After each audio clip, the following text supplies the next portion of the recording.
welcome back to another episode of For the Love of the Game. You feel me? I'm happy to be back, man. I'm happy to be back sitting in the chair. Y'all know what I always say. We were cold. We got Cuzzo, you know what I'm saying? We got the Super Bowl 54 champions, not 55. But we offer that topic. We offer that topic, man.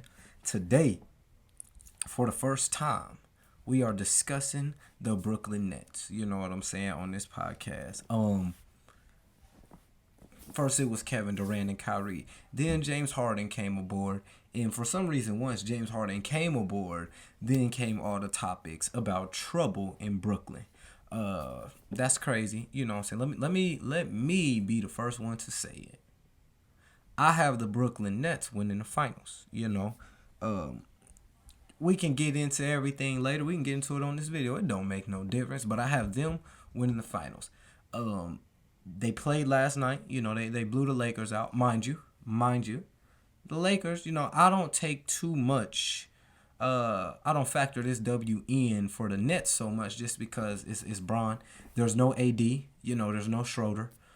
So when you're as good as Brooklyn, you want another team like LA. They're a good team. You want them to be at full strength as well. They weren't at full strength. So for Brooklyn, what they needed to do was go out and just win the game, because the hype was there because Bron was still in the game. They're still Kuz.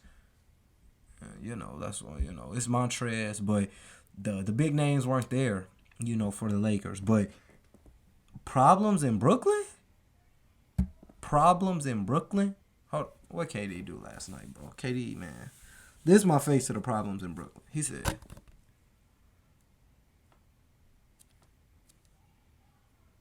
this was thinking that funny, but look, man, shout out the Nets, man. So first things first, okay? They're cold. Okay. That's just what it is. When you look at the three that they have, I think their three is better than Golden State's three simply because you can slow Steph. I know it's completely hard. Steph is my favorite guard. Trust me. It's really hard to slow him down. But if you get if you get a physical guard on him, face guard on him, rough him up a little bit, you can knock Steph off of his game. I feel like Kyrie, on the other hand, he thrives on contact. He's not big, but he's a little bit more built than Steph. And Kyrie can bump and hang and finish all around the rim. He can bump you off, shoot a midi. He's a little bit more accustomed to a physical game more than Steph Curry is. So you roughing up Kyrie, he can live on that. He can finish through that. He can stop on the dime and make you pay for that. He can have you being so aggressive. He's pulling back. He's hesitant. Oh, my God, you don't know what you're going to do with Kyrie. He's crazy. Ain't no roughing that man up. James Harden. You can't rough James Harden up. He going to the rack. He's sticking the ball out every single time. He going up. You see Clay, again, the thing about really, and especially Clay, he don't have the handle that Steph has. Clay catch and shoot. He needs people to create for him. I believe Clay can create for himself. He got to get in the market for that. He'll have to have an offseason of work for that. Because in the offseason, I know he's working on a little off the dribble, but that's not the emphasis as much as it is catching and shooting. That's what his role is.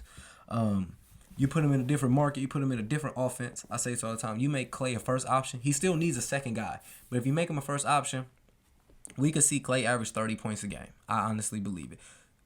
That's not right now. No, So James Harden, he's going through. He literally made teams guard him from behind, from the side of him. We've never seen somebody have a move so lethal that you think outside the box to stop it. It's like Kobe's fadeaway. That's equal to like a guy saying, let's not contest the fadeaway.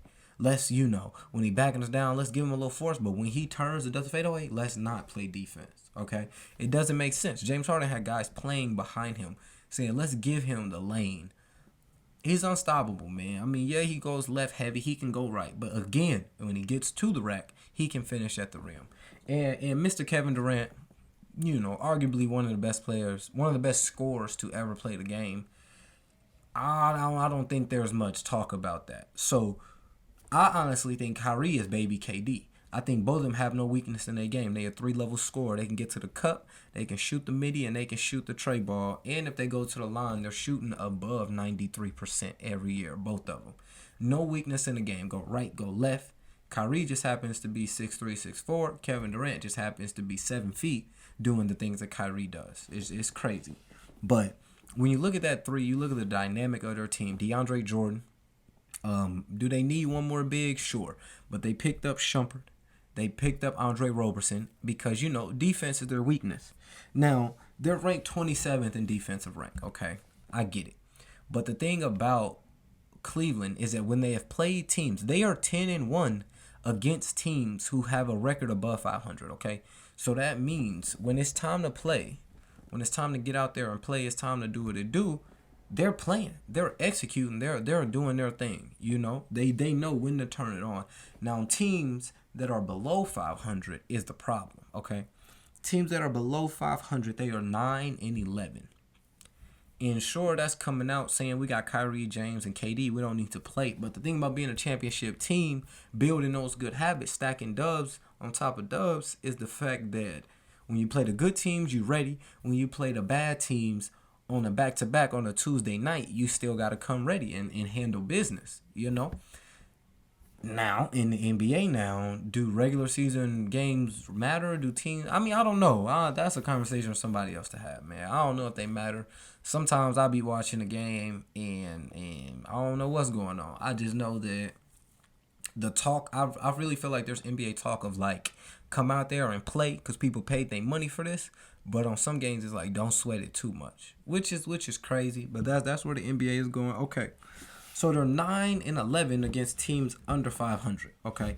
I don't like playing the Woodif game, but we're going to play the Woodif game real quick, just simply because if we can subtract some of these losses, which we can't, and they have some bad losses, okay? They have 2 back-to-back losses to Cleveland, the Cavaliers, okay? Cavaliers versus Brooklyn Nets, you got to have that, okay? You got to. That's simple. They have a loss against Memphis. Memphis, yes, they're a good team. They, if they meet them again, they'll probably win the season series. You can't win every game, I understand.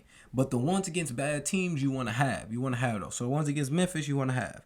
I had a bad loss to the Wizards where they were up. And what was it? Bradley Beal came down, hit a 3. Okay. Let me tell you the whole series. Kyrie made a free throw. Bradley Beal comes down, he makes a 3. They have the inbound. It was maybe 4-ish, 3 seconds. Joe Harris tries to throw it to Kevin Durant. Kevin Durant took off running. Joe Harris threw it where he was. John Wall gets it still, turns around, hits the 3. They win that game off of that sequence. They win by 1 or 2. I can't remember. But it was still an extremely close game. They might have won by 1. The Wizards did. So you have a bad loss against the Wizards, okay? You can't take them away, but you wish you could have them, okay? And then you have a loss to the Pistons, okay? Again, another team, they're up and coming. Sure, they're in the Eastern Conference. You got to have that. They will win the season series. I believe that. But still, you want to have that win. So then they will be 10-1 against teams above 500. And if you can have those wins, which you can't, I get it. But if you could, they are 14-6 against teams under 500 if you can win them. Some games they lose. Sometimes you play a game you're going to lose, okay? But I'm just saying, as far as them being there, building that championship mentality, okay, they need to have that. Defensive rank at 27.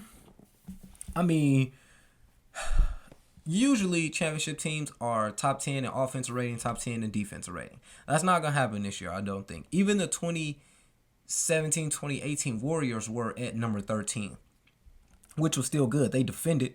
They also had defenders. This team lacks defenders, but I firmly believe that they can turn it on, hence the 10-1 against the good teams. I feel like they can turn it on when it's needed, okay? And I feel like the problem is stopping them, right? If they buy in, they picked up Shump, they picked up Roberson. They already got number 9. I can't say his name. They got DeAndre Jordan. They got guys, Jeff Green, Kevin Durant, who can play defense. I really believe Kyrie and James Harden, when the game gets there, they can sit in that chair. I feel like it was more of just a lack of effort, will, care. You know what I mean? I feel like it was a lack of that, not a lack of can they sit there and play defense. I think they can sit there and play defense, yes. I think that we just got to find, when they want to do it, I guess, is the point I'm making. I have Brooklyn winning the finals, like I said, because they 3-headed monster. You got Joe Harris, who had 21 on 10 shots last night. And that's just because those guys, KD didn't play last night, but those two guys demand so much attention. You got guys like shooters that make it so hard to help. And when you do help, Joe Harris's job is to make them pay. He was 6 for 7 last night with 21 points. The Nets have the team. The Lakers have a more all around team. Okay, to where the Lakers second unit versus your second unit, you're not winning that battle most of the time. Brooklyn, you leave one of those guys on the floor, they're very rarely all be out at the same time. So if you leave one on the floor, you always have a chance because they have them surrounded with guys who will play defense, a lob threat, and they have them surrounded with shooters. It's a good recipe, So that's why the Nets are my favorite. And you look and you see them play, and you see that they're literally almost playing the greatest form of pickup basketball. They're just Kyrie can hit two straight. Let him miss. Okay, let's dunk KD in the post. Let him work. If he hits, we can go back. Or now, since the defense is on the heels, James is off the dribble. James Harden, Kyrie Irving. I applaud you for what you did. We all know Kyrie been a little prideful, even back to the Bron situation when he left because, I guess he wanted his own team, yada, yada, yada. But you over here with them, whatever. But he left because that was a little young Kyrie. That was a little immature Kyrie. This Kyrie is saying, hey, James, you better with the ball. I'm a hybrid guard. I'm a scoring point guard. Let me just move to the 2 because I score a lot. I shoot a lot. I look for my shot. How about I let you find me and let you find everybody else, and I can bring it up every once in a while. Just like James was a 2 before he started being a predominantly ball handler. He was a shooting guard. So him and Kyrie, there's no real point guard, there's no shooting guard. They can both bring the ball up. Kevin Durant can bring the ball up. Jeff Green can bring the ball up. Iman Shumpert can bring the ball up. The team is dangerous, man. And then you pair them with Steve Nash's 7 seconds or less coaching staff. There's Mike D'Antoni. You know what I'm saying? There's Amari Stoudemire's on there. Shout out the Ringer podcast. Big fan right here. I watch it all the time. My man Rajah Bell, he didn't make the cut. It's all right. He not mad, son. So you see that, right? And you see everything that they have and the way it could line up.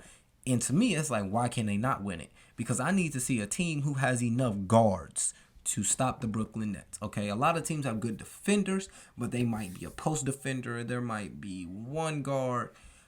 I feel like I feel like Boston matches up with Kemba, Jason Tatum, Jaylen Brown, just because those are going to be the matchups. You got to step up, take the challenge. LA, they got KCP. They got Horton Tucker. He sits in a chair. He lock up. Caruso can lock up. So when you play those teams, yeah. But other than that, I don't really think there's enough guard power. I don't think there's enough scheme and enough help you can send to your defender on that island to stop Kyrie Irving, James Harden, or Kevin Durant. They are top 10, I want to say, in ISO points. They're all on the same team, man. It's trouble. Mind you, we're about to go to All-Star break, but we're still in front of All-Star break. It's not even to the stretch where they've played together. So they've probably been together for a month and a half. That's what people don't understand, man. People get on TV and they see somebody play a game and they come to work in the morning and they have a whole opinion based on that game. And then if one of them plays a good game, they change their whole opinion and say, this is the Kyrie we needed, or this is the James we needed. And that's not how it should be, man. These guys are humans. They're going to come out and have a bad game no matter what. They could lose a playoff series, whatever, but that doesn't take away from who they are, okay? So all I'm saying is in a series, I don't think you can stop them 4 times. I think it will be interesting. I think they do need to step it up on the defensive end and let them get everything together. They just recently moved DeAndre Jordan to the bench, so they start small ball, then they bring in the big instead of starting the big, playing small ball after. I like that move, I like when it's Kyrie, James, KD, Joe Harris, and Jeff Green on the floor. And like I keep saying, man, we talking about Roberson, we talking about Shumpert. These are all guys who will get up and down and just shoot the ball and fit that 7 seconds or less scheme. It's tough. It's a lot to handle, man. So that's why I got Brooklyn, winning the championship. Y'all heard it from me first. I'm not going to change it. They could lose, and that's no knock to the Lakers or there's no knock to Brian, but I've always been more KD than I have been Brian. I appreciate both of their greatness, but I just like the fact that Kevin Durant, 7 foot, and can do what you want. The post fade, the pull up, dunked on, double cross with a hezzy, and one. What do you want him to sit in a chair on defense? He's 7 foot. He can play a little defense. He's incredible. My favorite player ever since this man, Kobe, the one and only, RP my man. And then Steph actually, and then KD. But y'all get it. He different. He different. But look, man, that's all I got. Honestly, I just want to let y'all know that there's no trouble. Trouble?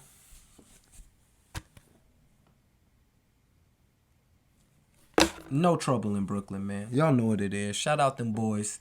Watch my previous video right here. Subscribe to the channel right here. And I'll see y'all next week. We out.